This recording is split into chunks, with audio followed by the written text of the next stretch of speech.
We're live. A potato flew around my room before you came. What's up, dude? How does it look, Gotta dude? looks good. Gotta warm up the Ay, vocals. ay, ay, ay, ay, ay, ay, ay, ay. Big booty bitches. Big booty bitches. Clap your hands once, clap your hands twice. Now is the time for the news to hear. Some big old ones. Gotta calm the nerves, man. Ay, ay, ay. You know, it'd be great if just someone random joined the meeting. Oh, Like yeah. someone's like, it looked like you guys are having a good time in here. Fuck, dude, I just spilled my beer again, dude. Oh, dude, This is for a bad day for the beer buzz. bad day for beer. Just getting spilled all the time. I'm trying to fix this art, dude. Art is art. Yeah, you're on like widescreen mode. Yeah, dude, it's weird.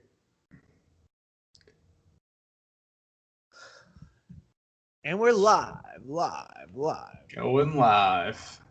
Oh yeah, Back. so what I wanted to say about the good old hat. Oh yeah, let's hear it. So I was wearing this good old Vans hat, right?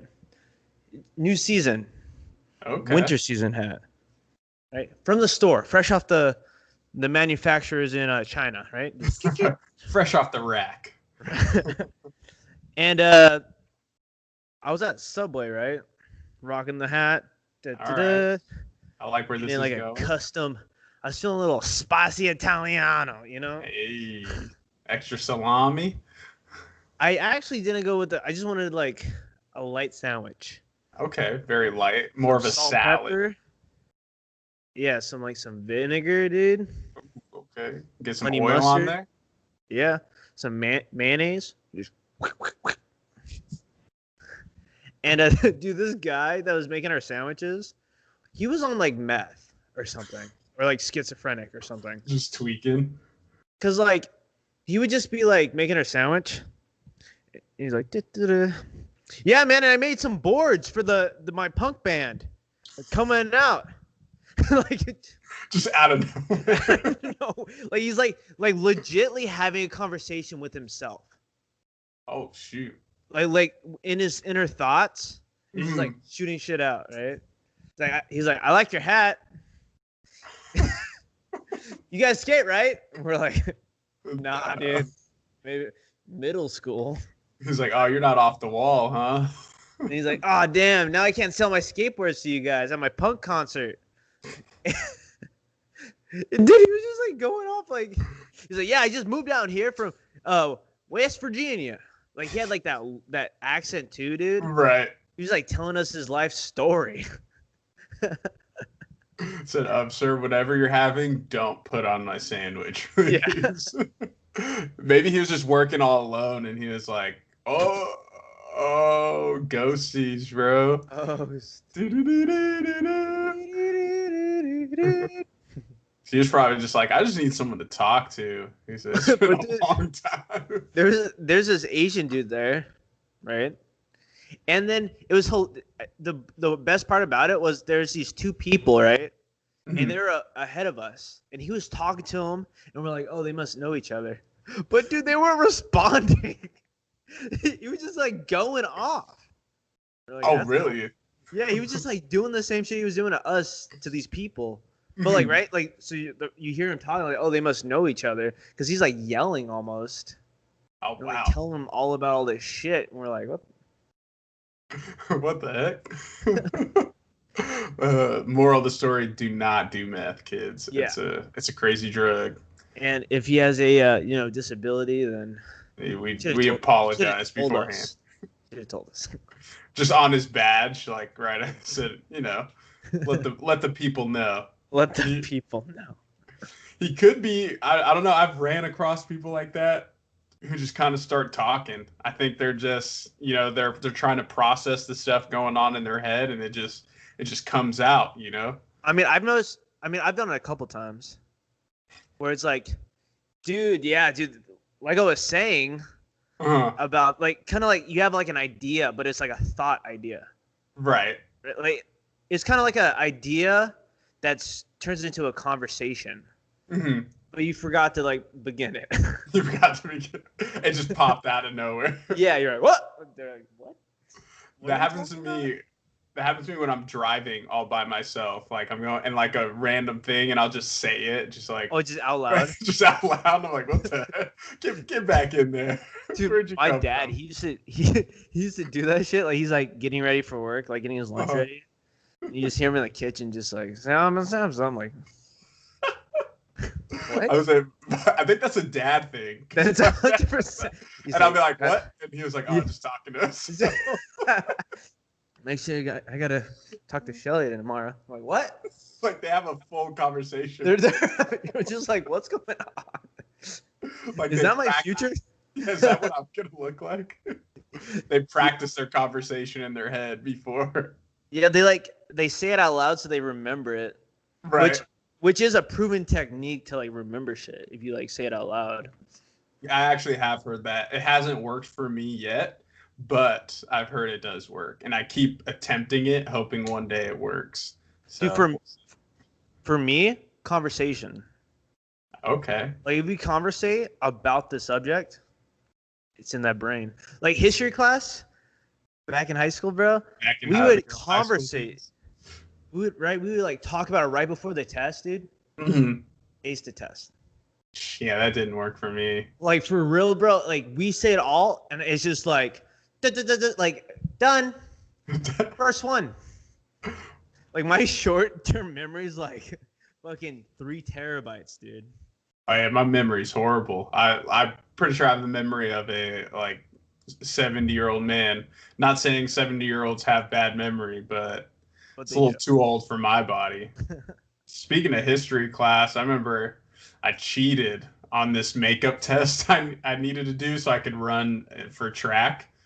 And I remember going in to the class, and what I did was, I don't know how I got away with this, but I just kind of like zipped open my backpack a little bit, and I had the answers right there, like a little piece of paper. It did help me on the test, and I did get to run in the track meet. Hell yeah. Aced it. Dude, remember like I had the choice between the Israel trip or going to track state. And you chose state, baby. State, baby. I mean, we got the gold though. You did get the goal. Actually, state didn't affect track at all because I remember coach asked me if I was gonna go to state, and I chose the Drake concert instead of state. But I had to go. It was free tickets to Drake. Oh yeah, Ground you had floor. to. I had to. He was like, "You're not gonna remember that." Like, come on. Remember? Fuck, dude, I just spilled the beer again, bro. Damn, dude, that's the 4th time today, bro. Good thing this is a rental. Good thing it's a rental. Mr. Fumble hands over there. Not even scissor hands no more. Dude, I'm double fisting right now. That's why, dude. I'm like, whoa. Dude, you know what would be a good idea for an episode? We have you ever seen Edward's 40 hands? Yes. Dude, we'll have a full episode Edward 40 hands and like try to finish the 40s before the end of the episode. Oh no, we have to finish the 40s. And that's the only way you can untape the 40 from your hands. Exactly. And we'll just get like models to untape our hands. Oh yeah. We'll just hire the models. We'll just hire the models for the bottles. Oh, okay. So, got my models with these bottles. Okay, so I'm about to add the good old. His name's Jonathan. So we got a guest today. And he's gonna be on the whole episode today. So let's welcome Jonathan Shane. He's a producer, and I'm pretty sure I met him on a flight. Well, we'll find out. We'll find out. We'll see both sides of the story. I'm mad at him. Here we go. Let's go, boys. We're in. Hey. What's up, my man? How it goes. All right, let me get this camera going. Sweet. Oh, nice there to see it you is. guys. What's going on, man? Hey, what's up? Nice to meet you. Nice to meet you too, and nice to see you again. Hell yeah. Yeah, we were Uh, just talking about how you guys met, and we wanted to. He gave just like a short little synopsis, so we wanted to hear your side, how it all y- began. yes. It was fate. It was Fate struck. Fate. Yeah, we were both on our way. Where I forget where you were on your way to at that exact moment. Was I on my way to Spain? I think I was on my way to Spain to make some music, and I think you were. I think You tell me. I think we were going to. I was going to Hungary. That sounds about right. Yeah. And you guys both had the same layover, or Yeah, it was just we're just. I think we had the same layover in Germany, right? Yeah, it was Germany. It might have been Madrid. Was it Madrid? It could have been London, or it could have been Paris. Actually, I don't think it was Germany that day. I want to. It must have been Paris. Paris sounds about right. Yeah. oh wow, men Yeah. of travel. I see it. We get around. Right. And try to. Yeah, absolutely. Yeah. I was there for 6 months last year, so that was definitely amazing. Awesome. Hopefully be back at some point. Yeah, What'd definitely. you guys work on out there? Working on all kinds of stuff. Babylon Berlin's on Netflix right now. It's in German, but really, really cool show. Really beautifully shot. Of course, the music is cool, but just a really interesting, thoughtful show. Actually, there was just an article that Jeff Goldblum just came out and said it's his favorite show right now. So Babylon Berlin's an amazing show. And yeah, a few others. Messiah was on Netflix. I remember Messiah actually, which was really cool as well. I think we just had a season 1, and we'll have to leave it at that, and not know exactly. Was it the Messiah? Was he an alien? I do not know. It was a fun show. So yeah, it's some Deadwood. Okay. Yeah, keep him busy. That's for sure. awesome. Yeah, definitely. So, when you say you were working on these projects, what were you doing like with these like what was your role in working on these projects? Sure. So generally, for these particular projects, I probably served as programmer, orchestrator, and when I say those, those words have a lot of different meanings to different people. So in this context, I'd say programmer would be someone who brings to life musical ideas in various ways using digital audio workstations, DAWs like Logic. We use Logic. Some people use Pro Tools, some people use Cubase, and I know Digital Performer is still out there, and Ableton is a big one that a lot of people like. So, but we use Logic, and maybe I'll get an idea from the main composer. He'll compose a theme, in a general gist, and I'll stretch it out, flesh it out, come up with different sound palettes to play with, maybe bring in some orchestra elements to add some color, things like that. At some point we'll hire an orchestra, and of course the orchestra needs to physical music in front of them to read.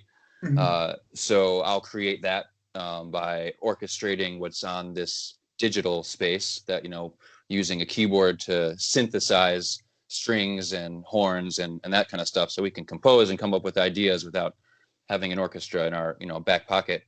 And then once ideas are kind of approved and sounding great, we'll send it to the orchestra and bring it to life in that way too. So that was most of the gig. I did some composing as well. I wrote some music on Deadwood.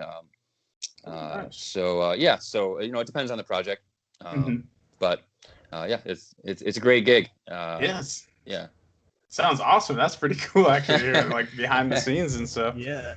It's And I mean, fun. that's super difficult too, to I guess, because are you editing it with the music too? Are you the picture, you mean? Yeah. Well, it depends. Every project is really different. Sometimes the music will come in before a single scene is shot, which is sort of unique. You don't normally see that. But this team I work with often happens to be a really special, unique artistic visionary team that has a lot of trust from the directors and producers. So they'll say, okay, you know what? Go write a bunch of music and record with an orchestra and give us a whole theme suite. And then we'll use that and we'll play it on set while we're recording scenes, and it'll all be, really organic and integrated, which is such a cool process. Other times they'll send us nearly completed or partially completed. Every project really actually is quite different. So just have to sort of take it as it comes. Sometimes you have a month to score a completed project. Sometimes you have a year or more to work alongside a project that's slowly coming to life with all the various pieces. So Yeah, wow, that's crazy.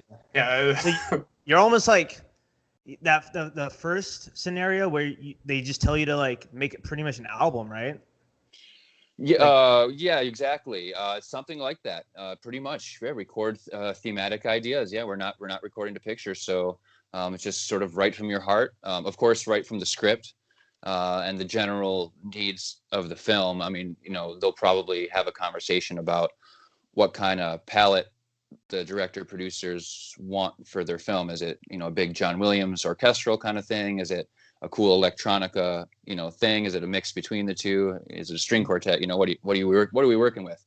So once you sort of figure out the general approach, you need to go ahead and write an album, and then we'll see. Not necessarily everything is going to get used in that regard. Not necessarily everything is going to get used in the end, because you'll end up with a movie and you'll have all these long, extensive, interesting, beautiful themes, but there's not necessarily an exact moment in every film. Film's only 2 hours long, so or 3 or whatever. Right. So there's not necessarily, depending on the film, so there's not necessarily room for all that music. On the other hand, with projects like Babylon Berlin, where there's lots of seasons and it's extensive, 16 hours just for the first two, and then another 2, 3, and I think there's a lot of seasons out there. So there's plenty of space, and it's a very just beautiful sort of. For me, it strikes me almost Sergio Leone-esque in its sort of pacing. So it has a lot of room for great music to add to the feel and the ambience and stuff. So there's plenty of time to use more thematic material depending on what you're working on. Awesome. Yeah, it's like the music always controls the trip. So I guess that makes sense. Yeah, it Also, really like, can. It expression. really is. It's very powerful one way or the other. You can really affect the way a project is seen by the audience based on the music. So for sure, awesome. It really depends. Yeah, some composers joke, in some ways, at the end titles is when you really get to hear themes full played out. Occasionally the beginning, but these days I think that's a little more old timey. So you'll hear major themes from films played out over the end titles, but most of the time music is to serve the film, serve the project. So you might hear more minimalist approaches of those themes that were written originally. Oh, awesome. Yeah. Definitely. And you said in like the process, you said it's from the actual script. You'll actually get these ideas in your head and like what fits with the scene. Like how does that process work for you, would you say? Or Yeah, 100%. You're creating a movie in your mind at that point, because nothing's been shot yet. Maybe there's some actors. By then, certainly the cast is there, and you have an idea of what's going on. And again, this is not actually the norm in Hollywood in general, or in the in the European world, really. But if you're lucky enough to work with bold filmmakers, you can sometimes find yourself doing that kind of approach. Okay. Yeah, that's interesting. Yeah, because I feel like I have like some of that. I'll say I'm just like reading a book or something. You like create that theme in your head. Like you that's right. Picture what's going on. You add like music to it and stuff like that. So that's really cool and very interesting, actually. Yeah, like cool. Doing it without even thinking. That's pretty much it. I mean, when whatever's swirling around in your mind, you just put it in your fingers and get it down on this. This, I don't know if you can sort of this keyboard here. Okay. And get it into the DAW and try to make it sound whatever you have in your head. Get as close to that as you can and go from there. That's awesome. Yeah, dude. Like the purest form of art. It's just to create. Yeah, it's fun. It's really fun. Awesome. Yeah. Has COVID affected your work? Well, I know yes. travel's been affected, but Travel's definitely been affected, and that's a thing. But I am incredibly lucky. In this, I am in general, but in this time in particular, because right now I'm working for a really amazing company called Bleeding Fingers Music, and they're with Extreme Music, and it's Sony, and they are a production music house. Now they also compose directly to picture, because Bleeding Fingers is a custom music house, so we're writing music directly to picture. But there's also quite a bit of production music, meaning basically the difference between say being a composer on a film and being a composer for production music is that for a film you need an actual film, but for production music you can actually create a score. You can write thematic music in a particular sound, something that invokes a certain feeling, release it on what's called a music library, and then shows that use music libraries to score their shows, because they don't have necessarily a budget to hire a composer on every show. National Geographic and Discovery, and there's a lot of shows out there, and they don't have quite the budget to bring in a composer for every single show. So they'll go to music libraries to score their shows, and they'll license this music from music libraries such as Extreme Music, whom I work for. So I'm really lucky right now that I'm working for a company that's doing that, because it allows for continuous work.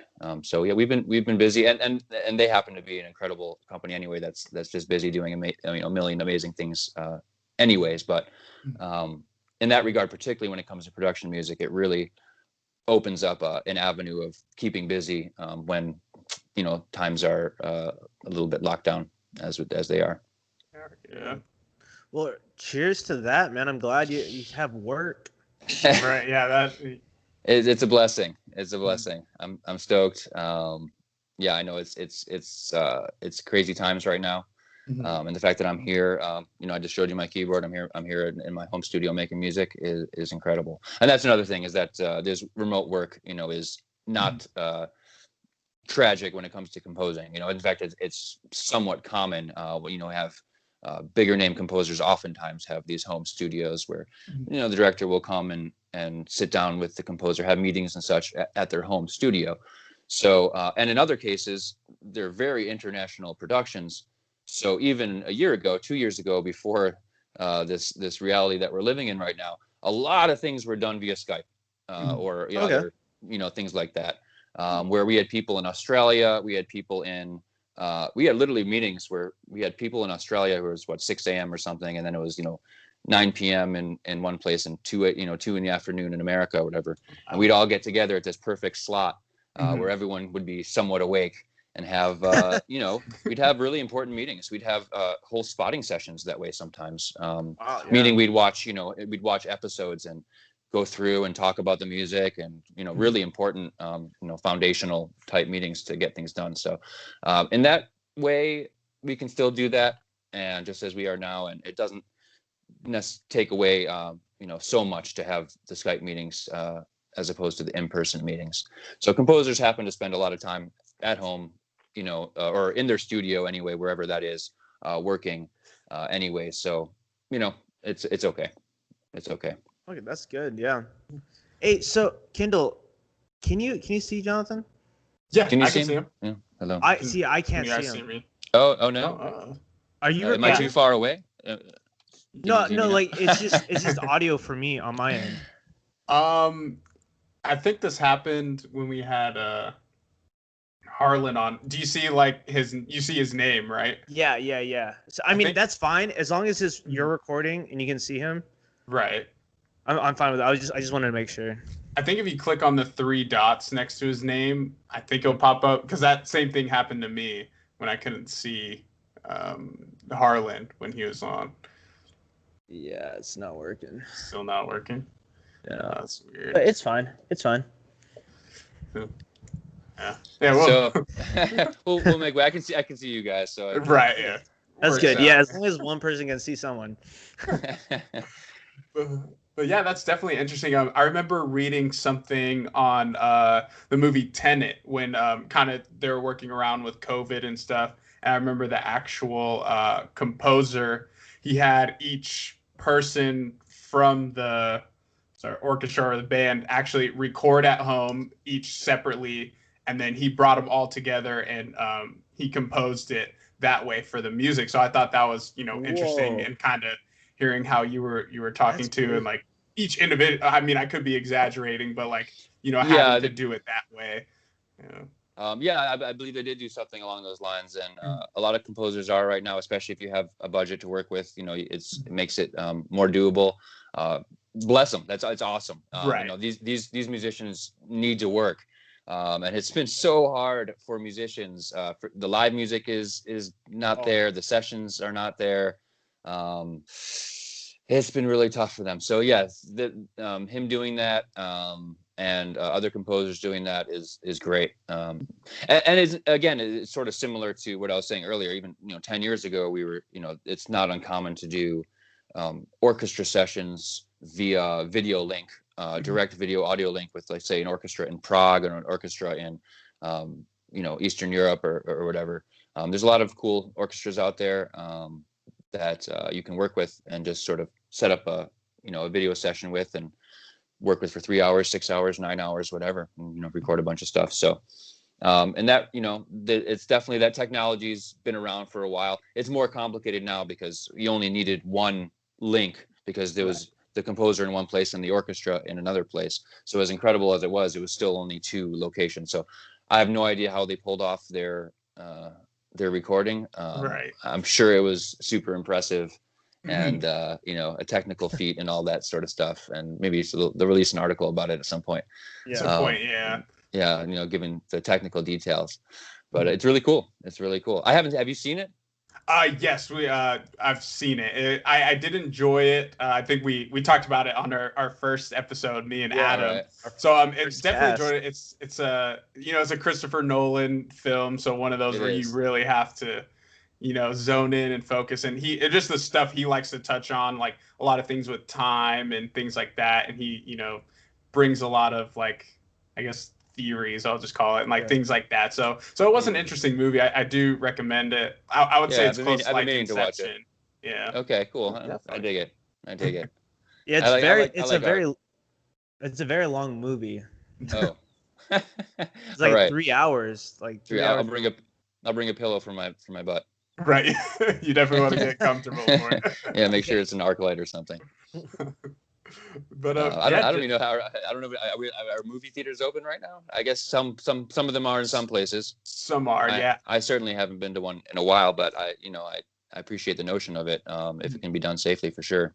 Sure, yeah. I was actually telling Adam recently, because I live in Las Vegas, so the theaters are back open. I've been to one since they opened up, and it was kind of for I wouldn't say it's necessarily a smaller film, but it was like an older anime film called Akira, and they're doing like a 4K, and then it was like 4K, so we were like the only ones in there. So it's interesting. Right. So you have your mask on when you go in. I don't know if I'm exactly ready for like a full theater again, but we'll definitely one thing at a time, I guess. Yeah, one thing at a time. Yeah, Akira, first Akira. Yeah, first Akira. Next, big premieres. Big premieres, yeah, definitely. Yeah.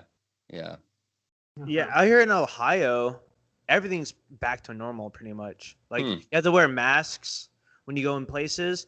Like at my gym, no one wears masks. And movie theaters are pretty much back to normal. Which it's super weird, except like we do have a 10 p.m. kind of alcohol curfew. Okay. They close the bars. Yeah, 10:01 you can get COVID from alcohol, so I did hear. I think that goes with the theory that the more inebriated people get, the more likely they are to fall on top of each other and such. Yeah. So it's interesting. I figure I keep an eye on what Europe is doing. I sort of trust democratic socialism as a general notion. The governments over there in France and Germany and Sweden and Denmark and some other places. So I keep an eye. They're all doing slightly different things too, which is very interesting. But whenever I see anything happening here that sort of parallels something that's happening in, let's say, Paris, I say, okay, well, I guess it's probably the right thing to do that. If the Parisians are doing it, it must be right. Exactly. Right. Like the riots. They're rioting. We got a riot here. There is that. Yeah, they seem to get more done with theirs out there. There's a lot more of them. There's a lot. They really fill the streets. Really turned it upside down. The green jackets, right? Was like it green? It's yellow, I think. Yellow. Oh no, I think Yeah. they're yellow jackets. Yeah. Or I can't quite remember. Orange, maybe. I can't even remember now. Yeah. Some lighter color. Yeah. Well, that was some kind of neon that was color a or really something. interesting. That was an interesting thing. That was I think a complicated, multifaceted rising over there that encompassed a lot of different political sides and notions and stuff like that. But they certainly raised their voice more clearly and sometimes, uniformly over in Europe than tends to happen here. We've seen, of course, a lot more of that this year. Yeah. What do you think of the riots? Like all across, like Seattle, DC. We're probably better off not calling them riots Right. because there were so very few and so very isolated riots, especially in terms of time frame. And even like, they're talking about certain like, Portland's on fire. No, it was a couple city blocks that were, a couple parks where everyone piled into to cause a scene because they wanted to be on TV causing a scene. And it was, there's value to that. So I'm not necessarily judging it, but we should, take it for what it is, which was, I think, more protests in general.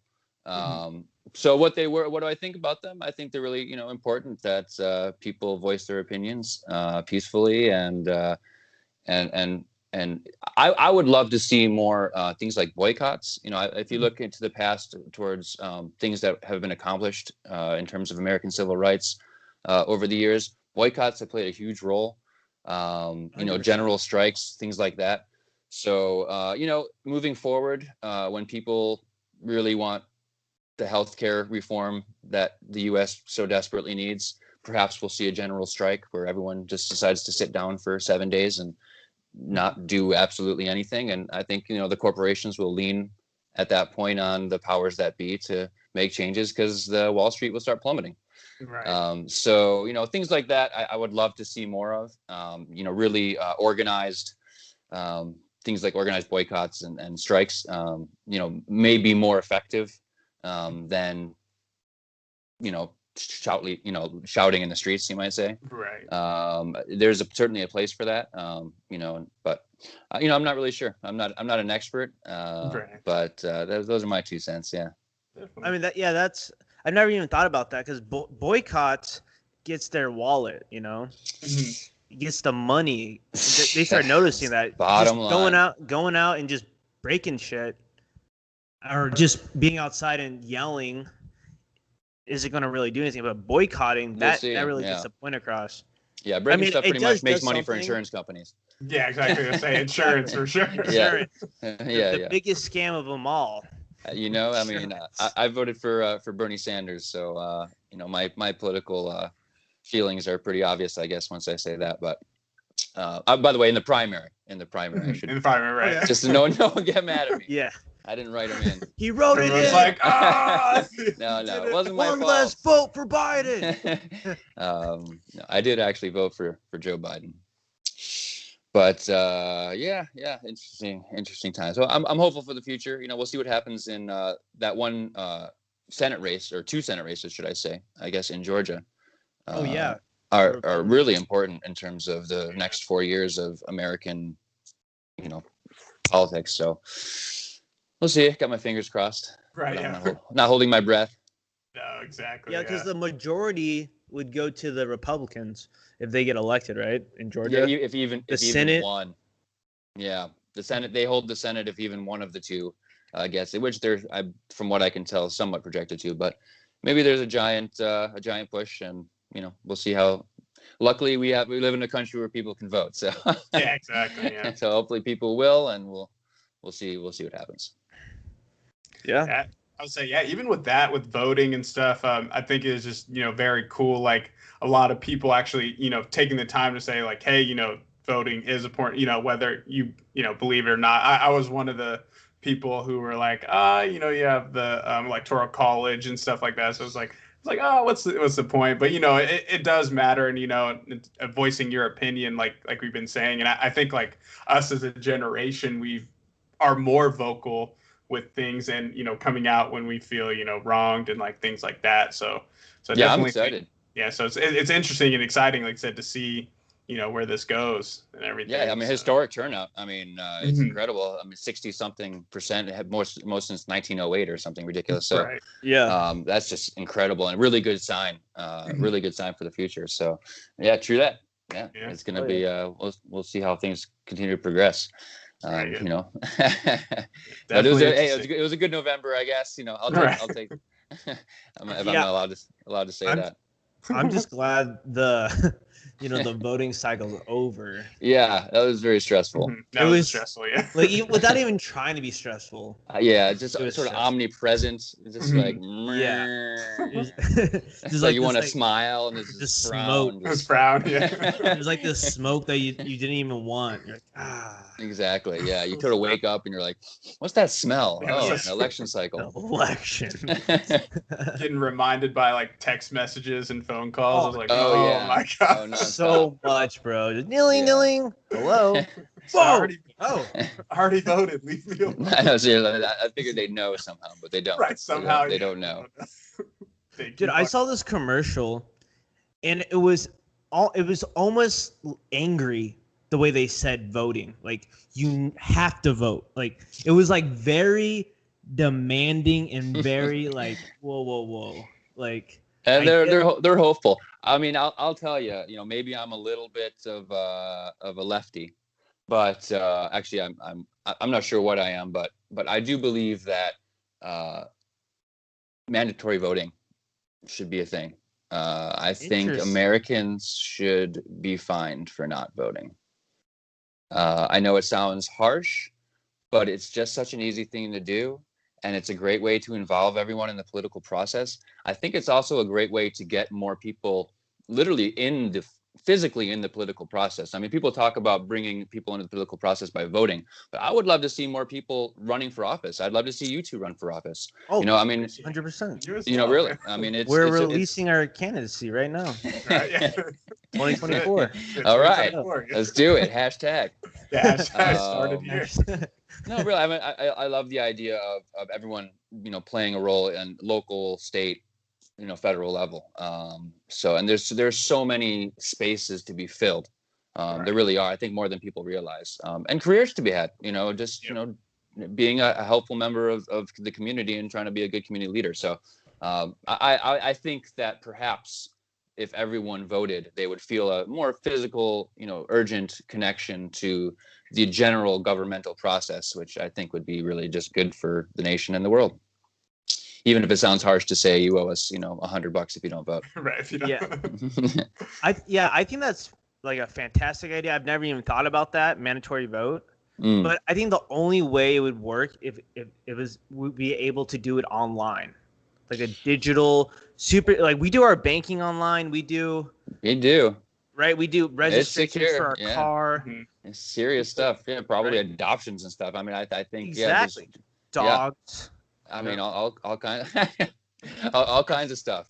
So yeah, indeed. So- I mean, if it's safe enough for us to walk around with a phone and transfer money between our accounts and not feel like anything's going to happen, I would imagine the same would be true for the voting process. I'm not a technical expert on it, but I like the idea and I'm all for it. So Yeah, and I it's mean- probably the future. It's probably the It future. probably is. 100%. So yeah, I love that. So, I mean, that's what we're gonna be running on: digital voting and mandatory vote Yeah. Man, sir. I like and it. That's healthcare. your platform. And for everyone. And healthcare for everyone. All Right. right.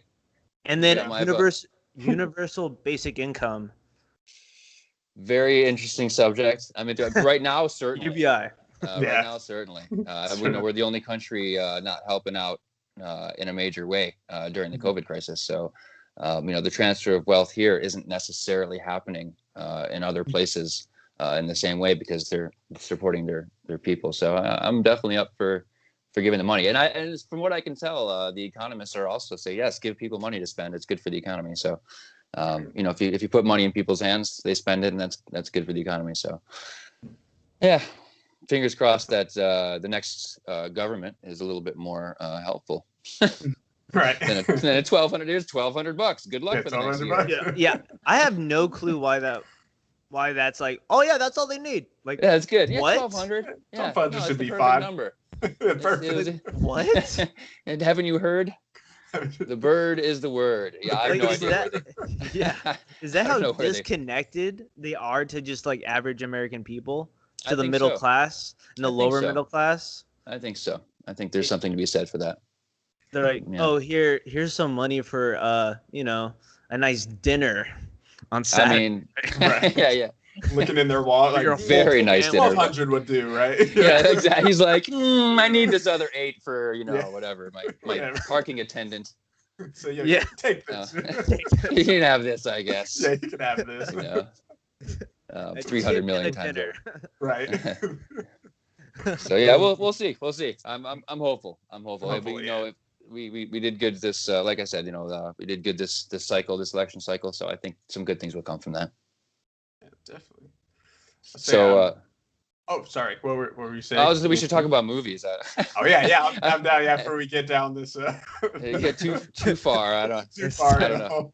Yeah, I'm like, Oh man, turning to we're talking revolution here. Right. Speaking of movies, and even if staying on the topic with like COVID and stuff, but like movies actually being on demand now, instead of going to theaters, I can sort of see that being like a future, like being the future, basically. Like why people are like, why would I go to a theater when I can just at home, some pups, yeah, just rent the movie here at home. So Yeah, So, yeah, and I hear that. See, I am 100% against that. I am a diehard film fanatic and cinema. Like, the cinema is my sanctuary. Like, I go there to just disappear from reality and have reality kind of, show me a different reality. So I just don't really enjoy on-demand movies. I don't take it as serious as I would sitting at a cinema. I can certainly appreciate that, and you've filled my heart with all these romantic notions of cinema. I'm like, oh, I need to go to the movie theaters. Oh, Right. why Dude, can't I go to the theaters? I do love the theaters, of course. I've had so many magical experiences in the theaters, and I fell in love with movies. Well, actually at home as well, to some degree, using the old VHS recorder, Right. tape and stuff back in the day. But certainly, movies were a thing in my family. For example, I have 4 brothers. I'm the youngest of 5 brothers. And we'd all go, to the movies, all the time. And it was absolutely such a magical experience and a great time for movies. Actually, 80s, 90s, a lot of great movies were being made. So I feel you. And when I can get to them, I do. And I always tell myself after I go to the theaters, oh, I need to go to the theaters more. It's such a different experience. And it's so immersive and it's so massive and loud. If you can manage to sneak a giant screen in your house, that's helpful. I think is home viewing on a phone Right. versus an iPad versus a big screen versus a huge screen, all are probably pretty different experiences. So I'd love for people to have, maybe that'll be a thing where as home movies become more of a thing. It was a thing for a while, then it kind of died down with the iPhones and the iPads, but perhaps it'll start to grow again now that theaters are maybe changing. I don't know. We'll see. Yeah, like they could maybe just set up a theater in your house. Just for a night. Yeah, like whoa. Okay, if anyone's listening, this is our idea. Right. There's an app for that. Here This first, is all our idea, guys. Home theater app. Yeah, home Yeah, theater app. you come, and it's like, and it's all film, right? You'll be in a little bubble, so no COVID safe, right? COVID You'll, bubble. you'll set it all up, have like a little kind of like a cart with like snacks and stuff. Right. You got to have popcorn, candy. Yeah, soda. so it's like your not a own movie without private that. viewing at your house.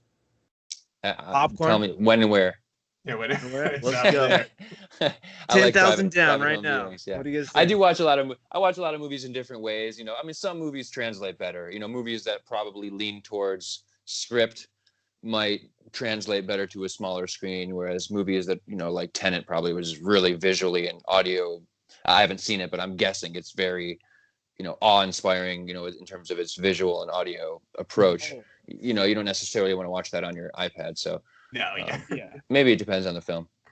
It's crazy how like a medium can just kind of show you a different feeling from just like what 1917 Yeah, 1918. 1918 there we go right? Up Yeah. I think I forget. Almost Actually, there. you might be right. I forget. So, somewhere around there. So Yeah, Yeah. somewhere around there. Yeah, World War A year One. later. I did see that. I saw that in the theaters actually. Exactly. So Yeah.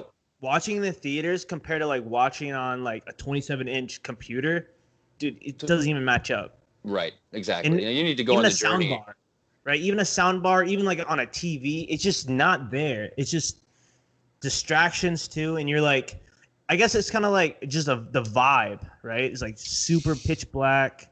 That's right. Yeah, You can't leave, because you'll miss Yeah, something. yeah. You can't hit pause. exactly. So- You don't so- feel that here. Yeah, you Yeah. don't feel that at your home. Like, oh, I Exactly. can pause it. I'll watch the end later. I don't know. Yeah.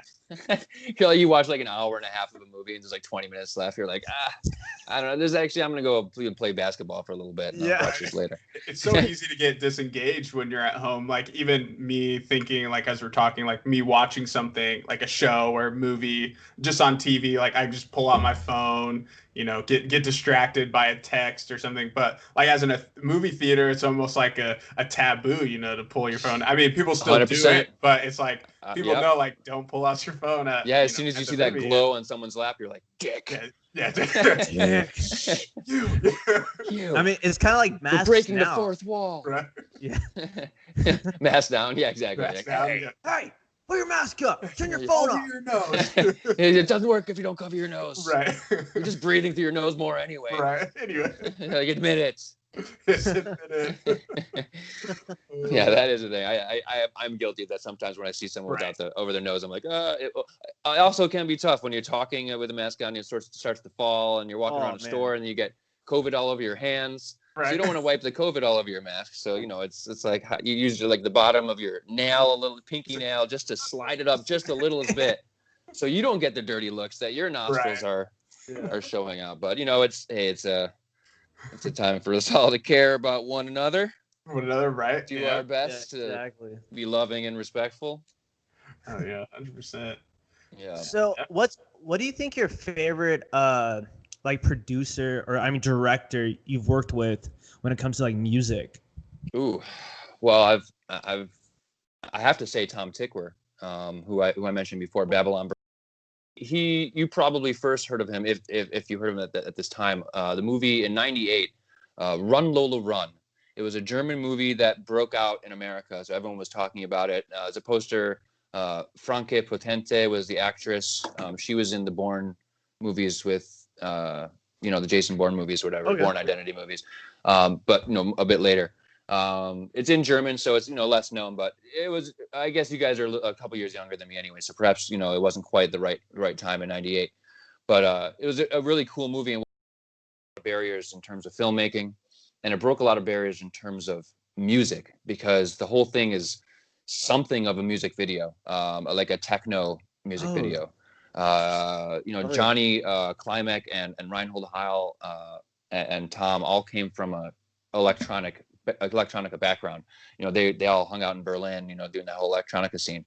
So when Run Lola Run came together, they said, "Oh, let's make this a really cool, really let's do something really interesting and groundbreaking with this." And they really did. So since then, he's done a lot of really cool projects that are always thought-provoking. They're always artistically, he seeks art. I feel in a great way. And he's one of those directors that wants to record the music before the project, so he can play it on set and stuff like that. Interesting. And by the way, he is a composer and a brilliant one. So he'll work on the scores. He'll create the themes, the chord progressions, the feel with the composers on his projects and co-compose the music, which is epic. Not many directors do that. There's been John Carpenter and a couple over the years that have been known for making music, but not all that many. So he's really unique in that way. I had the pleasure of working with Lana Wachowski, the Wachowskis, the Matrix and all Matrix that. All guys. the so Girls. Indeed. Indeed. So she's incredible, really, really cool, smart, artistic, brave, incredibly nice. And we worked on a show called Sense8. It's on Netflix. I don't know if you guys have had a chance to- I think I've seen it. Yeah. Okay, cool. Really interesting, really cool. Kind of encompasses some of my general philosophies on life, actually, and in this way of sort of at the evolution of life on Earth in a way of more towards more empathy and stuff like that. So I thought it was a really interesting. It's a fun romp of a show, but I thought it really touched upon a lot of cool stuff, and she does in general. They do, should I say? I think I don't think her sisters. I can't remember. Different projects. Sometimes it's just her, and sometimes they work together. But they're both, very thoughtful, and everything they work on is always, serves a purpose, to the greater purpose. So that kind of stuff really makes a guy feel good when he gets to work on a project like that, because not everything's like that. Sometimes you work on sort of fun stuff or silly stuff or just straight up horror movies that are like so yeah, I would say those two are definitely awesome place to start. That's awesome. Yeah, so you're just like always on my phone. I'm always on your phone. You're always, exactly. Always on that. there, dude. Always. Yeah. That's right. Little snippets of you. I'm around here and there. You're around. and even in funny spots too. Actually, recently I did some stuff for I think it's Fox Sports. So you might be watching the Bears game or something. I grew up in Chicago, so I'm a Bears fan. So I catch Bears games when they're nationally broadcast, when they're doing well. And maybe, just maybe, I'll catch a game next week or something or so, and I'll be like, oh, there's a little thing I wrote. Fantastic. That's so awesome. That is awesome. Yeah. It's like you're in exciting. the ether. I am just floating around in the ether. In the ether, bro. That's right. I made it to the ether. That's what music is, right? It's just it's your mind in a creative way. Absolutely. It's so cool. It's funny. People say music makes people feel a certain way, right? Of course, music, that's just a natural statement. But it's actually not the music that's making you feel that way. It's the person that made the music, that wrote that music feeling a certain way first, and is, trying to, to express themselves or whatever. Because music doesn't exist on its own, except in birds and whistling caves or whatever. So, so yeah, I think that's, for sure, that's very true. You take a piece of yourself, you put it out there, and it exists out there in the ether, like you say, but it came from within. So, I think it's a kind of a cool personal thing. Yeah, that's awesome. Yeah, it's like emotion in hard copy. Right? You're just downloading it to everyone, and you're like, okay, I get to feel how you felt that one day. Yeah, and because it's music, they can't even avoid it. There's a blaster. Exactly. You play music or something. Go outside and sing a sad song, and you're gonna make people sad. That's just how it is. Exactly. Very interesting. Music penetrates. Music is very powerful. Yeah, like you said, make you feel an emotion or like bring up, maybe a memory you've had and like things, whether happy or sad. It's a very powerful thing, and especially even in like films too, it can really add to those scenes, to the feel, make you have that feeling while you're watching the scene and stuff. Just is very, very interesting music. Cool. So. Yeah, 100%. And it's interesting when it comes to making music for film too, because sometimes there'll be certain things, like you said, that make everybody feel a very specific way. Maybe it's because a famous song that has a certain sound that people associate with a certain time or a certain vibe. Something like that. So there'll be many times writing film score where we'll have to navigate that like a minefield, because we'll say, oh, we wrote some music, and then, oh, does this moment right here, it just kind of sounds a little bit too much like this thing that's already been in the ether so long that everyone's kind of connected to it in a certain way. So if we use it in a film, it's going to take you out of the film, because you're going to suddenly connect to something else.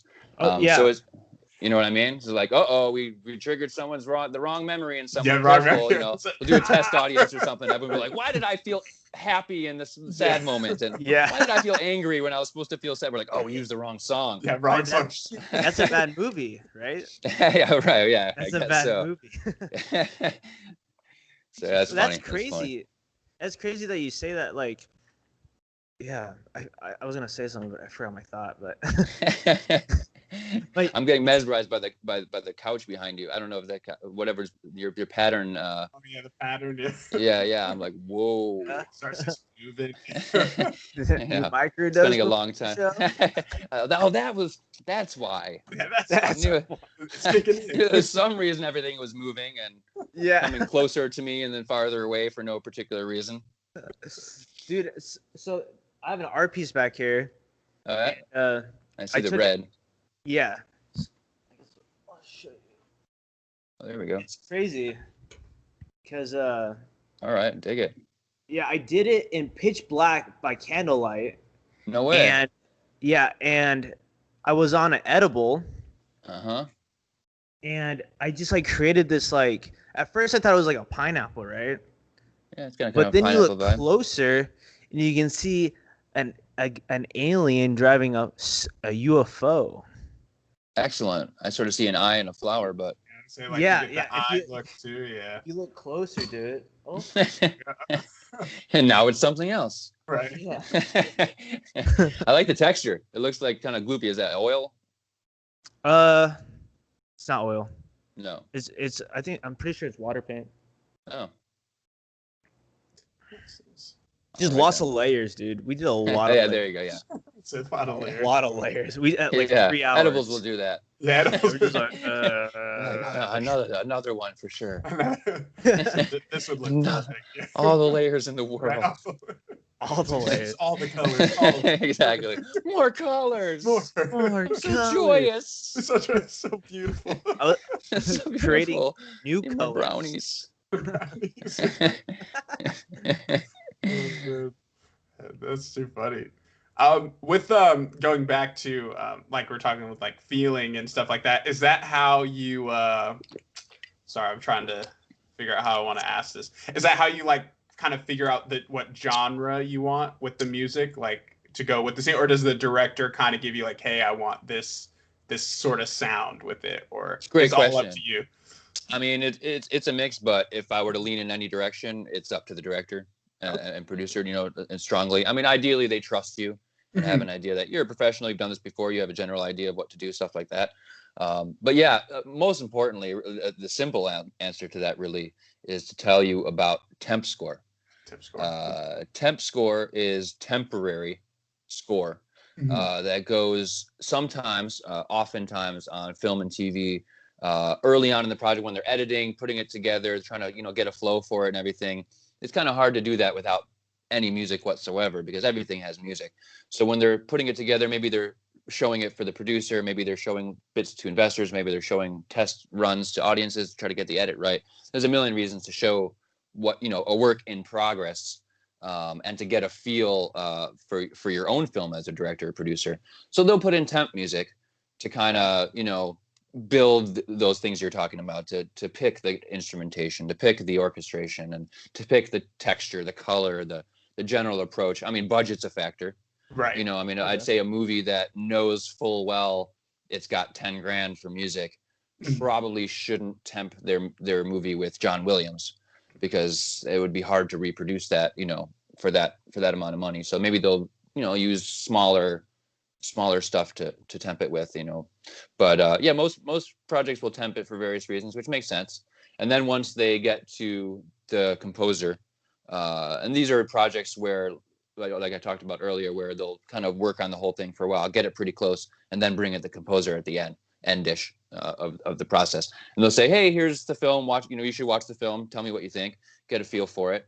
And there'll be temp music in there. And you'll say, after you watch the film, you'll sit down with the director and producer and say, okay, how do you feel about this temp music? Are you really attached to it? Is this all hitting everything perfectly? Or is it just sort of something you kind of threw in to, get it out there? Or is it somewhere in between? Usually it's somewhere in between. They like one thing a lot. One thing's really working. Other stuff, they're like, yeah, my music editor put it in there. It kind of gives me the energy or the pace. This scene's, maybe there's someone for 5 minutes following someone down city streets, because there's that happens a lot in movies. So if it's 5 minutes of following someone in city streets, even 2 minutes of following someone in city streets, if there's no music, it's just like tap tap tap tap. Right. It's like okay, that's a lot of walking, but you can get a lot done. You can tell so much more about what's happening, about the subtext of the moment, of, you know, what happened before, what's going to happen later, what's happening now, and give a feel for how, you know, how the audience should feel in that moment. So you can really paint those 2 minutes with music. So maybe the director will say, hey, you know, this piece that's in here now, it's got a lot of it's got a lot of movement, got a lot of pace. It makes me feel like this is more exciting. The producers also liked that it sort of picked up the energy of this, you know, imaginary scene we're talking about. Right. And, I was picturing it. Exactly. Me too. Right. So they'll say, okay, composer, could you please give us something in the context of the overall sound of our movie, of what we're creating in general. So don't, you know, bounce around too crazy in styles. You know, let's create a general approach, but make sure you keep up the energy like this piece does, you know. Or other times they'll say, yeah, really, this just really nails it. You know, can you kind of get it close? You know, but it can be tough because you don't want to be the person who's like just changing things here and there and saying, okay, close enough. You know, that's not really the way you want to go. You want to be original. You want to be creative. Here's the secret that sometimes some people don't know, especially I think directors and producers, a lot of times they do, is that there's a million ways to do it right, which is kind of cool. Of course, there are 1,000,010 ways to do it wrong, but there are a bunch of ways to do it right. So sometimes, you know, there can be a difference of opinion as to which right way is the best approach, and people can get really, you know, stuck on one particular right way. You know, and a composer might be more like, oh, well, I want to be more artistic and unique, and, you know, you'll find a balance somewhere. But every project is different, you know, big budget, small budget, you know, experienced production team versus less experienced production team, experienced composer versus less, you know, experienced composer to some degree. But I'd like to think that, you know, most composers, as soon as if they're being handed a film, then they're ready to, you know, have the same conversation we're having right now and understand the ins and outs of how things work and how to please a director, how to please a producer. At the end of the day, it's a team game, and we're here to you know, serve the film. And if the director's, you know, in charge of that film, then we're there to serve the director. So that's really important. Okay.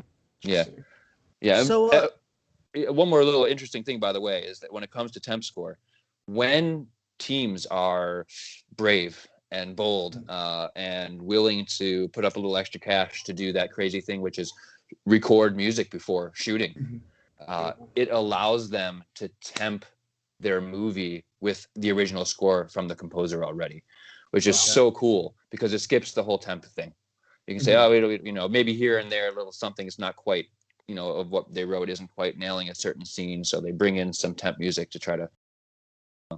But by recording everything in advance, it gives the filmmakers an ability to take pulses and you know, certain chord changes that give you a feeling, or certain pulses that give you a certain feeling, and use those to temp your movie, and then build the score from there, which is really organic and also very original. So you end up with, I think, more original stuff and a more organic film. So is there an example of that, like a major motion picture where that was pre-scored? Yeah, that was pre-scored that you know of or you've worked on? Yeah, you can go watch The International. I mean, Sense8, I think it was, you know, I mean, when I say pre-scored, by the way, there are always post-scoring. It's not pre-scored. That's probably not the best way to say it. It's more that themes are written in the early process that are used to like temp the film during the editing process. And then once the film is completed again, it's kind of rescored, you might say, live. And we'll go and record another orchestra with all new stuff and all stuff like that. So we're really, you know, early on, we're recording building blocks to score the film with. We'll take snippets of stuff and we'll recreate, and we'll create new stuff, of course. And, you know, movies will require, you know, lots of new writing too, as soon as you actually have picture. So I don't want to give the wrong impression that we rescore it and then they just, you know, throw it to picture once it's done. That's why it's such a brave, bold thing to do, because you have to kind of pay for your score twice. First, you have to get the pre-scoring, and then you got to do the actual score, which you're going to do anyway. So it's a different kind of process, and I don't want to give the impression that they're just, you know, scoring the movie and then once the movie's done, they slap it all up there.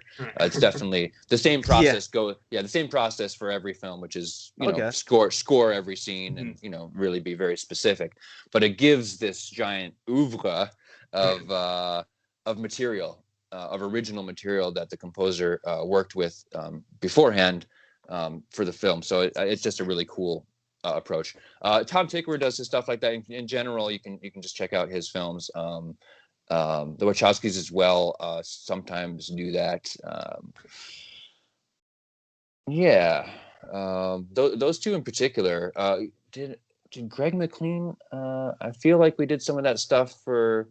Don't quote me on any of this, but I feel like we did some of that stuff on The Darkness, which was a cool Kevin Bacon, sort of fun Kevin Bacon I've seen horror that. movie. Okay, Yeah, with the kid from Gotham. Was it that it? like Batman show? I don't know if you guys ever saw it. I haven't It was on seen that, FX. actually. Yeah. It was, Okay, I've who seen that that kid movie was? though. Yeah. All right, yeah, all right. Well, I worked on that one.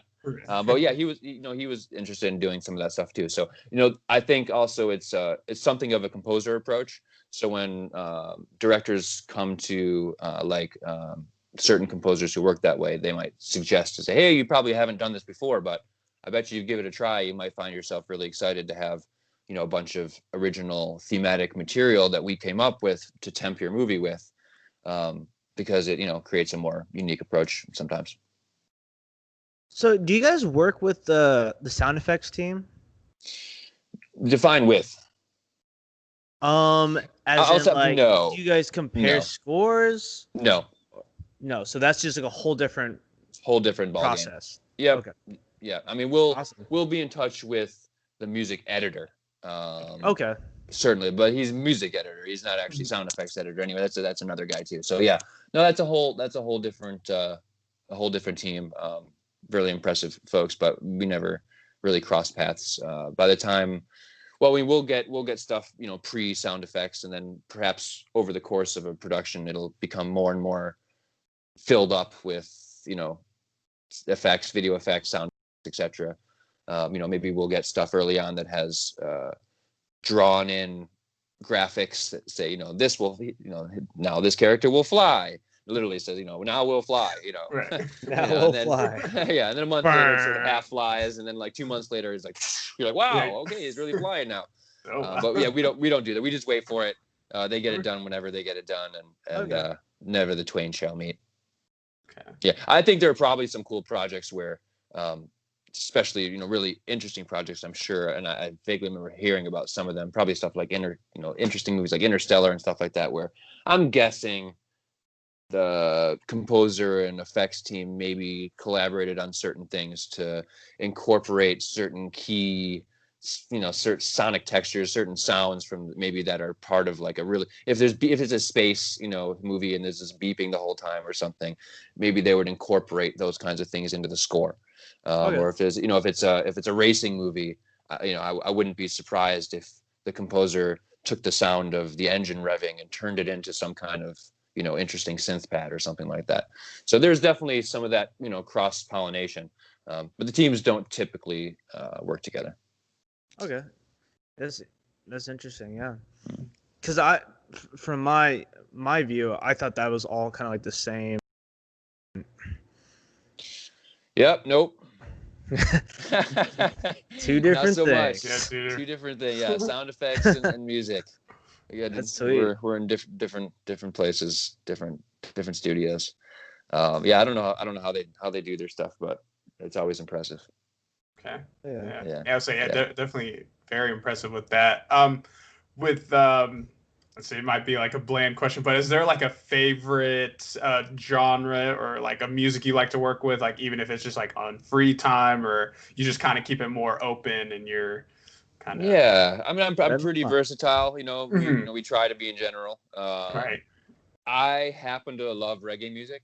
And I've made a lot of reggae over the years, and I've worked with some really cool reggae cats. I produced some tracks with Garth Dennis, who is the founder of Black Uhuru, and he sang with Wailing Souls, and he's one of the original crooners from Bob's scene back in Trenchtown. So really awesome dude, and I've it's had an incredible time with him and his sons. But I've been making reggae music since back in the day in Chicago, back in the 90s. The 90s. Yeah, 90s. And definitely 2000s. I mean, I when I was in school at Columbia College Chicago in the early 2000s, I was playing at this club called the Wild Hair and this other club across the street called Exodus, two reggae clubs in Chicago across from Wrigley Field. I was there, 5 nights a week for years. Oh, wow. So I happened to, for some reason, just the music's always, even since I was a little, kid, I'd put on reggae as a 5-year-old on my little Fisher Price record player, and I'd just be dancing around like, I don't know why I love this, but I do. It's hitting me. Yeah, exactly. It's a very chill vibe. It's a very chill vibe. It always makes me move and just feel good. So I'm just, I do love reggae. So I find myself listening to a lot of reggae on my free time. Yeah. Okay. That's awesome. Yeah, because that was my question. I was gonna ask if you would ever be a DJ, but it sounds like you were back in the 90s. Yeah, well, not a DJ. I was a keyboard player. I was a keyboard player. Oh, the keyboard player. Okay. In a reggae band. Several reggae bands. Sick. So yeah, like the house band at this place, house band at this place, whatever. So yeah, I was just playing keys with a bunch of reggae cats, some Jamaicans, some just local Chicago cats. Yeah, it was really cool. It was really great live scene. I played in a band for a long time too. A band called Family of Souls, because we were hippies. We all loved everybody. Yeah. Everybody love everybody. Yeah, everybody. So yeah. So I'm a singer songwriter to some degree. I was actually an opera major my first time in college. I ended up leaving school back in the day and to play in the band, and then went back for composition. But yeah, I love to sing and I love to play. I love Billy Joel, and I love the Bee Gees. So I don't know. There's a lot of there's a lot of great music out there. Yeah, definitely a lot. Yeah. Is that kind of how you got started? It was just kind of like a love for music as you're growing up, and then just kind of branched out, and like even with getting into film production and everything too, is that kind of how it all mixed in? Yeah, something like that. I mean, my dad's sister, my aunt, is a concert pianist, and my grandmother, my dad's mom, was a piano teacher. She was, I'm the youngest. As I've said, I have 4 older brothers, so she was a bit older by the time I was sort of growing up. So I never really heard her play, but from what I understand, she was, she played a lot, and her daughter, my Aunt Miriam, played. Her daughter, my cousin, played. My brother Josh played. So they were at the house all the time. So there was always someone playing impressively around me, and me thinking, oh, that's so, it's look cool. It's cool to watch someone play Beethoven. You're like, wow, that's really, really cool and impressive, and it sounds beautiful. And I loved music, of course. My parents would take me to the symphony, and my grandparents to the Chicago Symphony Orchestra. I happened to live in Chicago Symphony Orchestra. I happened to live in Highland Park, which has Ravinia Festival, which is sort of like the Hollywood Bowl of Chicago, the big shell where the orchestra plays in the summertime. So we would go there a lot and, listen to that stuff, and old bands like Mamas and the Papas and whatever would come through. And so I've always been in love with music.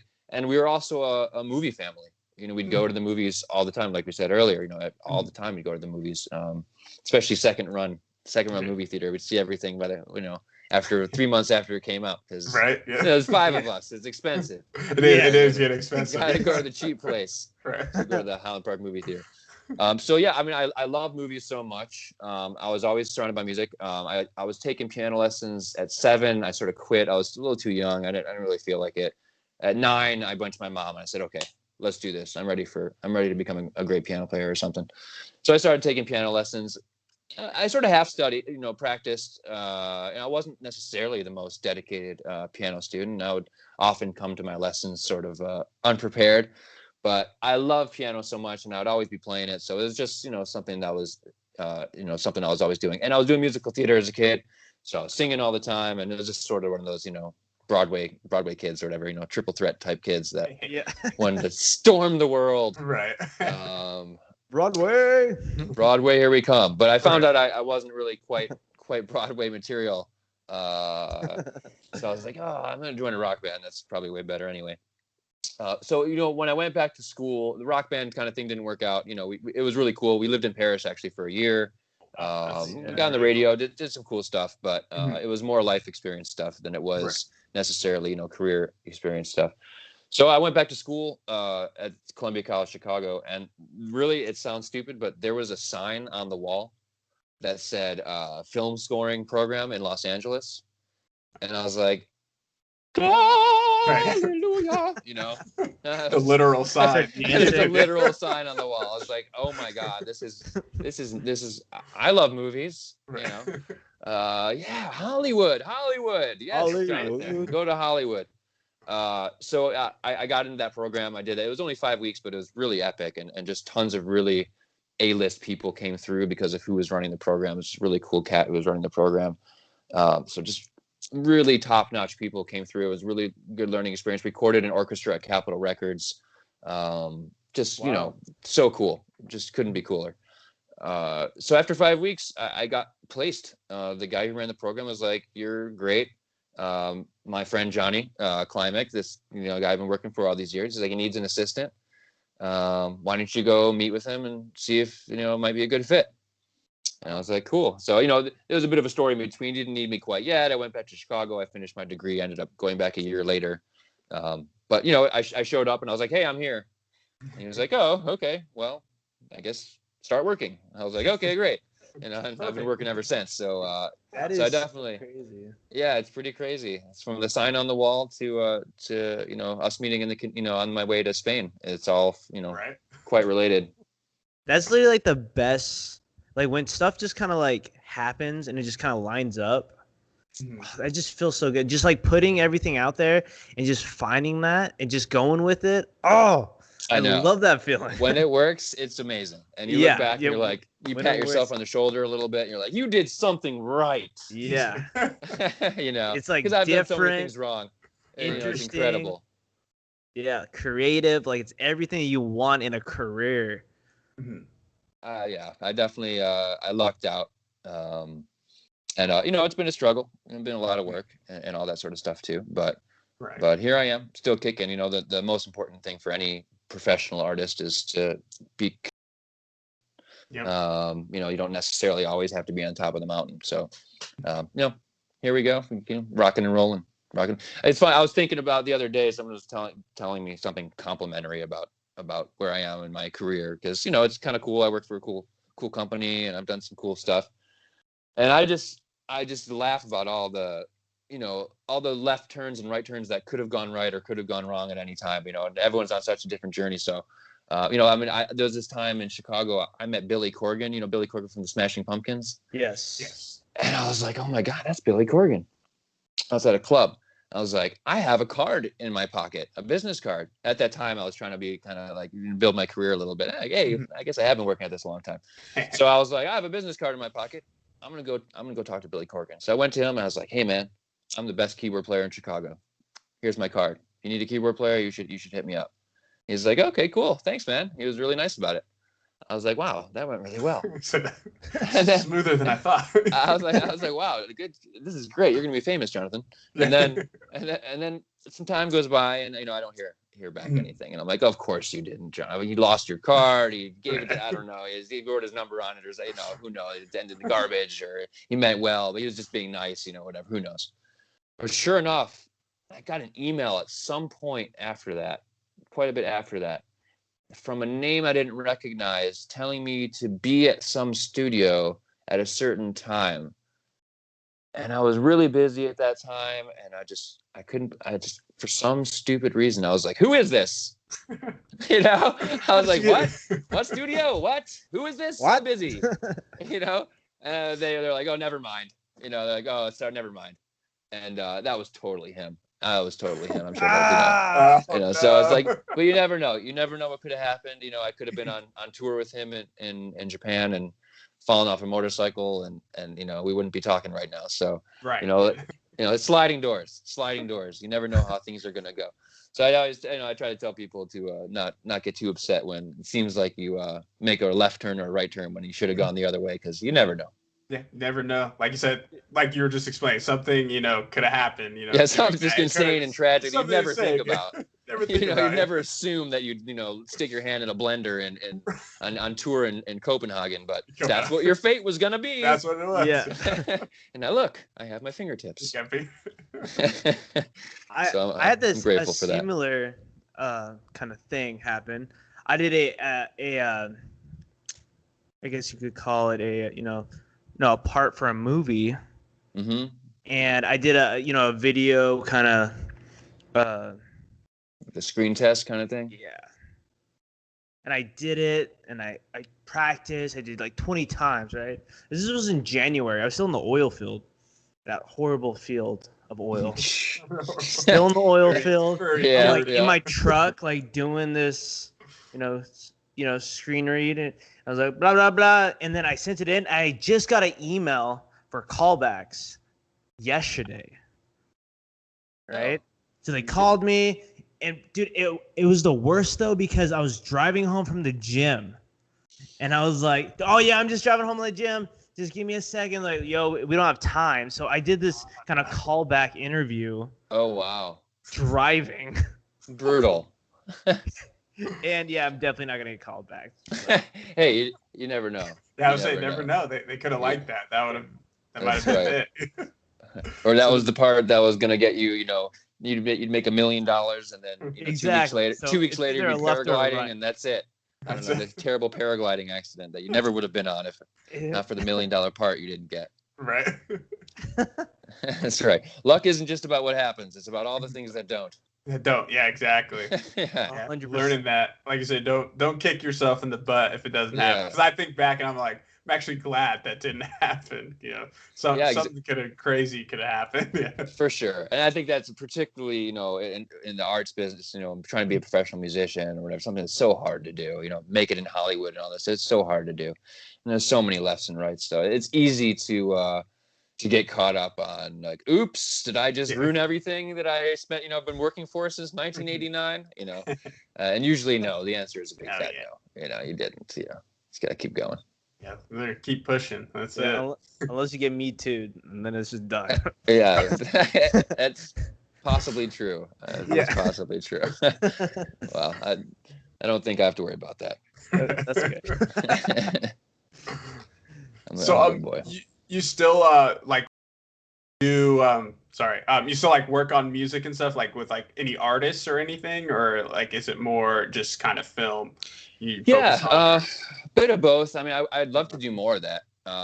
Some of it's just time, some of it's just sort of avenues of where you find yourself, working at any particular time in your life. But I did do a couple of cool ones. Actually, with the International, the film I mentioned earlier, the end titles was they brought on board Matt Bellamy from Muse, the band Muse. Muse, yep. Mm-hmm. Yeah, really cool band, really cool guy, really nice as well. And he wrote this really cool melodic thing for the end titles and sort of merged it with the score that was being created by the director, composer, and the other composers. And my job was to merge them together into a string orchestra and then record the orchestra basically doing a version of this combined thing where he's singing this melody and there's stuff going on. So that was really fun. That was a really cool thing to do. That sort of pop. It's still film score, but to get a chance to work with rock stars like him is pretty fun. Actually, if you watch the Grammys this year, did you watch this year's Grammys? I don't know if you. I've seen like highlights. Yeah. Yeah. So Billie Eilish did "When the Party's Over," which is a really lovely performance of "When the Party's Over." I actually orchestrated the choir for that. Really? So that was pretty fun. That was pretty fun too. So yeah, here and there, I'll sneak in and do some songy stuff. Oh, nice. So pretty much, do you get royalties from that, or is it just kind of like a pace? Yeah, not for that. Not for orchestrating, not for arranging, not for programming. Those are gigs that you get paid for, hopefully, while you do them.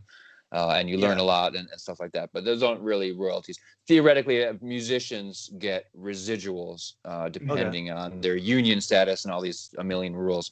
But for me, for someone like me, no. Only when I'm actually composing, even if it's just a portion of it. Even if I just compose 1%. Deadwood, for example, I just did one piece or whatever on Deadwood. So the cue sheet reflects that. There's a thing called a cue sheet. Every movie, every show has a cue sheet. And on this cue sheet has every piece of music that exists on this show, whether it's being played on the recording or someone singing it or opening titles or background music or songs, whatever it is. If there's music in this movie or show, it's got to be listed in the cue sheet. And then the cue sheet gets sent to the PROs, which is performing rights organizations like ASCAP or BMI. and then they get registered there, and ASCAP and BMI will collect money for the authors of the music listed and publishers listed in that cue sheet. So when I get my royalties every month from ASCAP, I'm an ASCAP guy.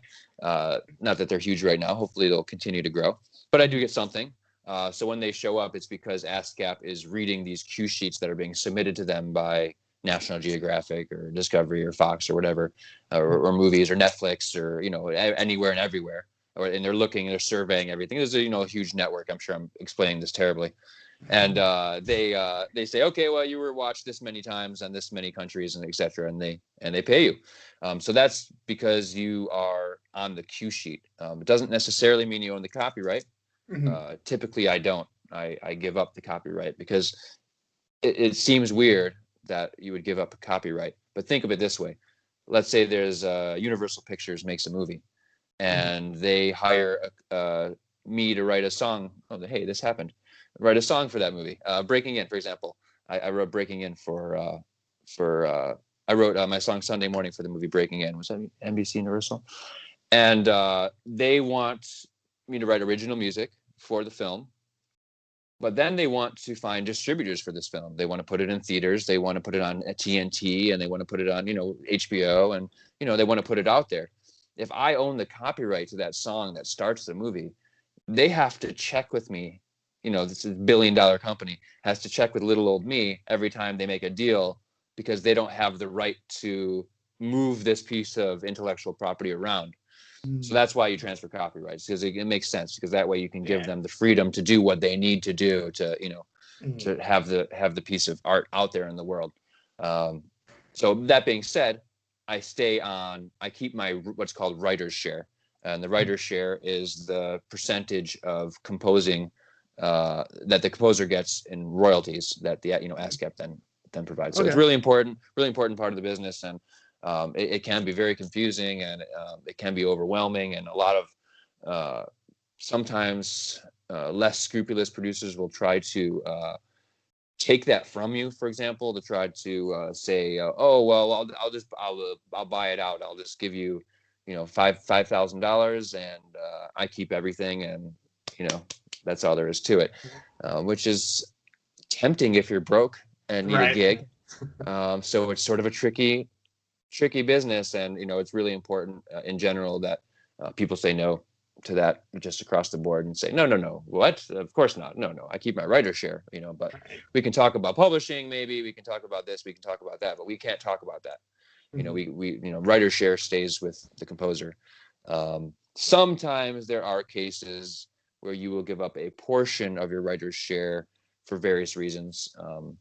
And I do that sometimes too, and that's fine too when the time is right, as long as it's sort of upfront and everything is sort of clear. But I'm still retaining, let's say 50%, something along those lines, majority lion's share.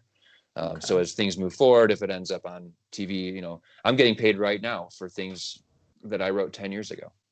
Literally 10. Little ditties that I sort of residual income. Like, I remember that. So, yeah, I was like, I remember that weird week that I wrote 4 weird pieces that now it's on Mythbusters, and all these sort of random shows. So you never know.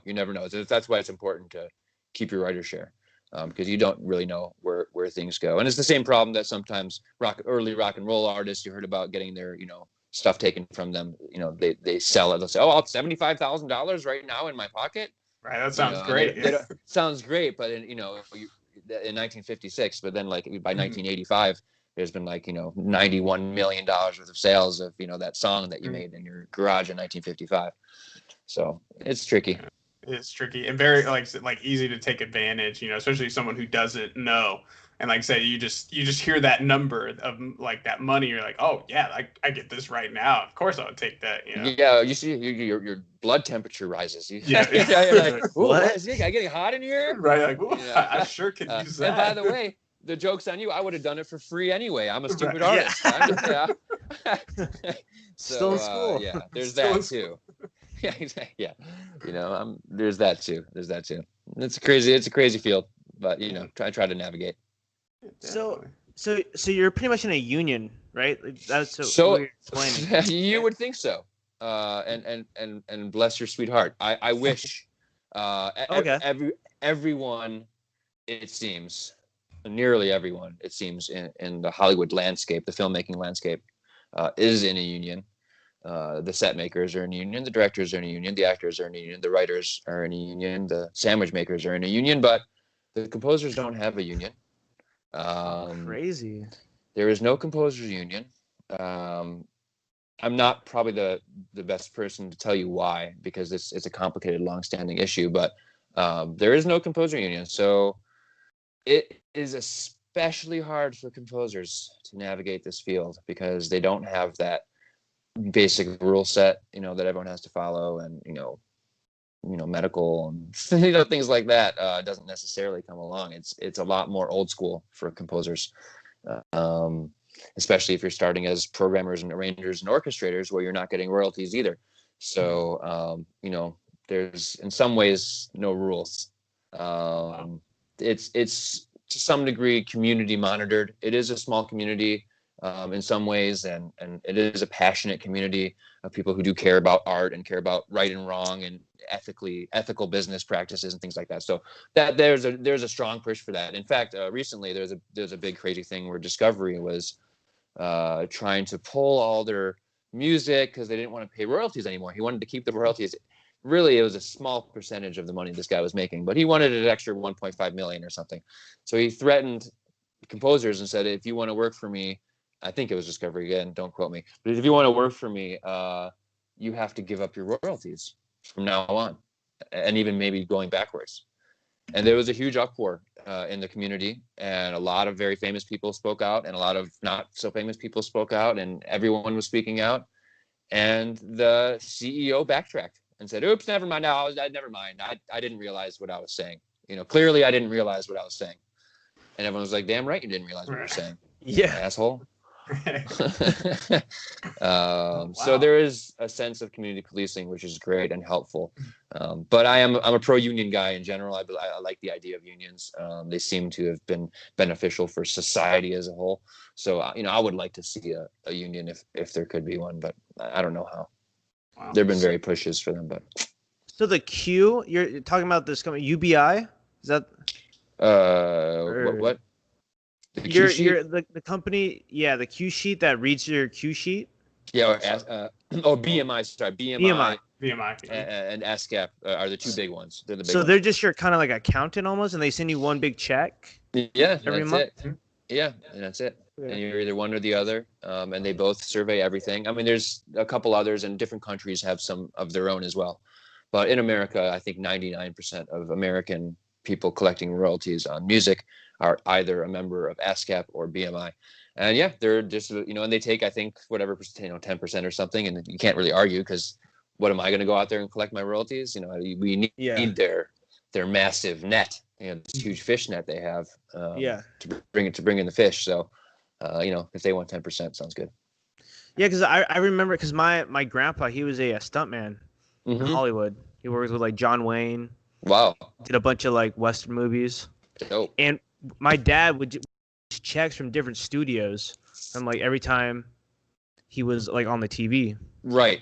And those are because those are, I think, residuals. I don't think they're called royalties. I think they're called residuals. Yeah.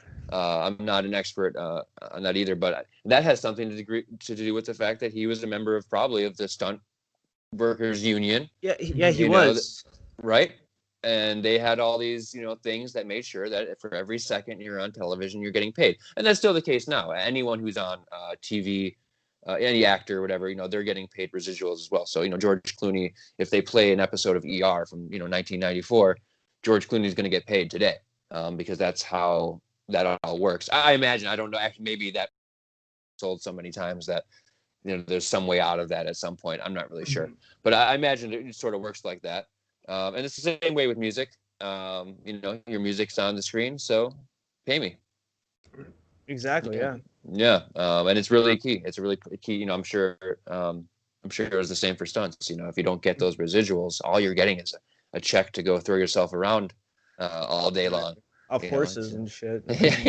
Yeah. Dude, back in the day too, I bet there was very little pads and Oh yeah, very little also, safety it's nets just like, and maybe a we doctor need down the you, road. the ugly dude, to fly off the horse. yeah. Go. Yeah. Okay, ready? Go. All right. Oh, do it again. Do it again. Something, Yeah. something has happened with the camera. Sorry. Yeah. Yeah. Sorry, Now we run missed that face one. first through this barn wall. Yeah. Perfect. So And you're all be right. Good. completely sober. Yeah. Yeah. Maybe. Maybe. Yeah. That's a Probably. good job for today. But yeah, that's interesting. I would honestly think there would be a union for that, composers. You and would. stuff You would like think that. so. Yeah. I Everyone would else hope has so as well. I'm into it. I'm into the idea. Tell your local congressman. Yeah, definitely help push for that. Yeah. Part of our platform. Oh, there you go. He's right. He's like composer unions and universal Yeah. health care, mandatory voting. Right. Are you part of was it SAG AFTRA? Is that what it is? No. I think it's more for the actors. Yeah. Right. Yeah. I mean, there's another, and there is a musicians union. Musicians. Okay. Yeah, the local something. Something. Okay. Right. The So local there is that. 20. Local 20. I forget. It's terrible. Yeah. There is a musicians union. Okay. And the RMA, the Recording Musicians Association, I think it's called. There are groups for musicians, but those are really more for musicians in a similar way as for stunts people, is where you want residuals. So if you're an oboe player and you play in fact, I have a friend who is the oboe player who played the main theme on Forrest Gump, and the main theme on Castaway, and all this, all these beautiful main E.T. and whatever. So you want, the composer is getting his royalties because he wrote that melody, but the oboe player is going to get his residuals because he played that melody.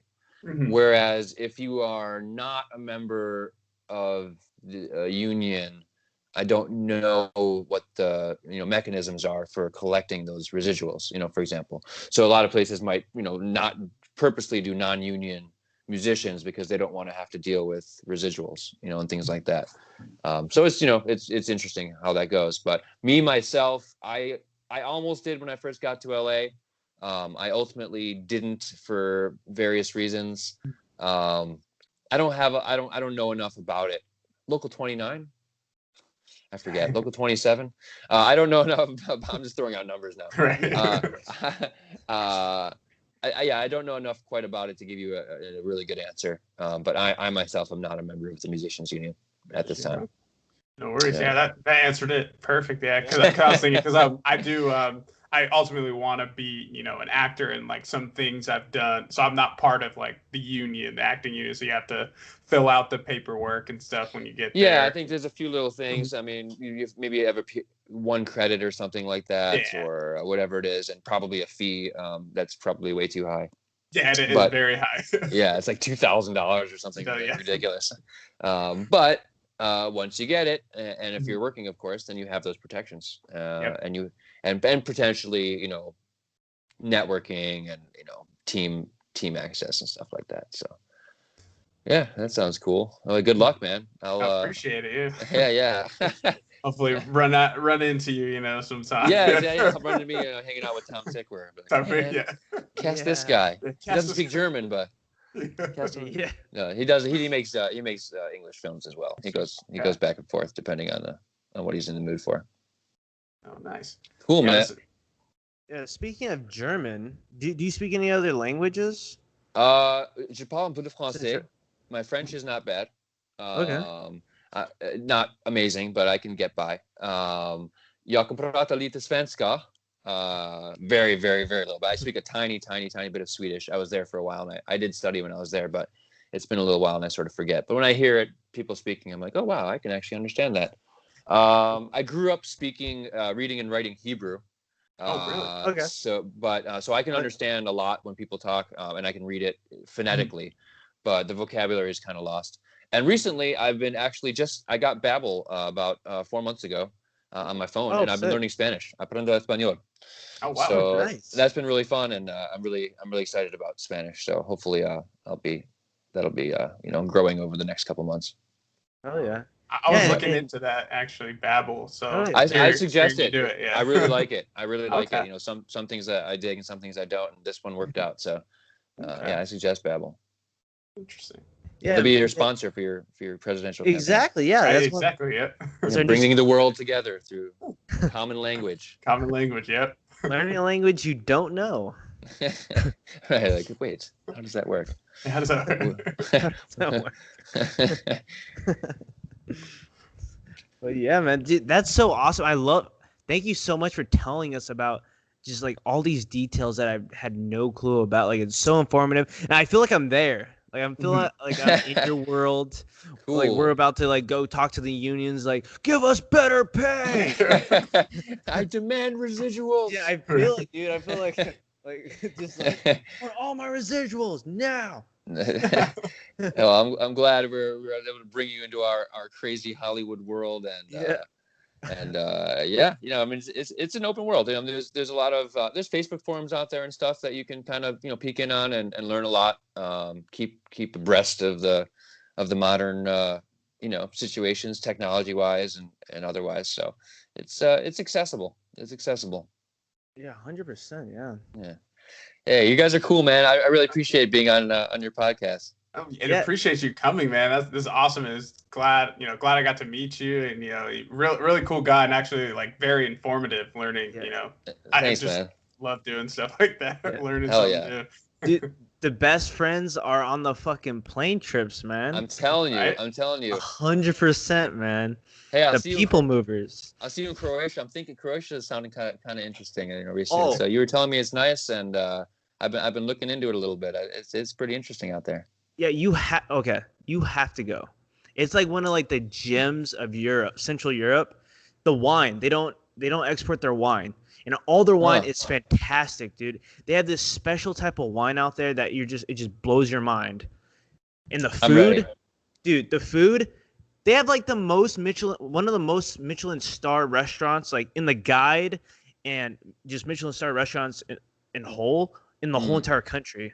Like, we went to like a bunch of restaurants just trying to get some food, and they're like, "Oh, Michelin recommended." Like, what? Like, we were even trying. It's like everywhere. Yeah. Everywhere. Yeah, it's just like everywhere, and everything's tasting menus. And then like we went to where Game of Thrones was filmed. Mm-hmm. Doprovic in Croatia. It's like at the end of Croatia, and you like go from Pula, where they have the Colosseum, and then just drive down the coast. The most amazing coast, all the way down to Doprovic. And then fly out of Split, dude. Hands down, you have to go. Like 100% recommended. All right, that's definitely on my to-do list. And it's cheap. The kuna, which is great. To the U.S. dollar, yeah, it's crazy. That's huge. Yeah, and Canaries too are also nice and doable. So that makes a big difference when you're trying to travel. Right. 100%. All right, it's on.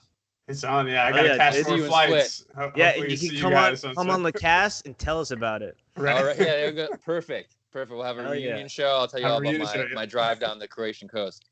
Yes, let's go. Perfect. I'm ready for it. I'm excited. All right. Awesome, man. All right. Thanks, Jonathan. guys. Yeah, thank you again. Thank you so Take much, care, man. Thanks again. See ya. So, y'all. Clap your hands once, clap your hands twice. Now is the time for the news to hear it comes. Clap your hands once.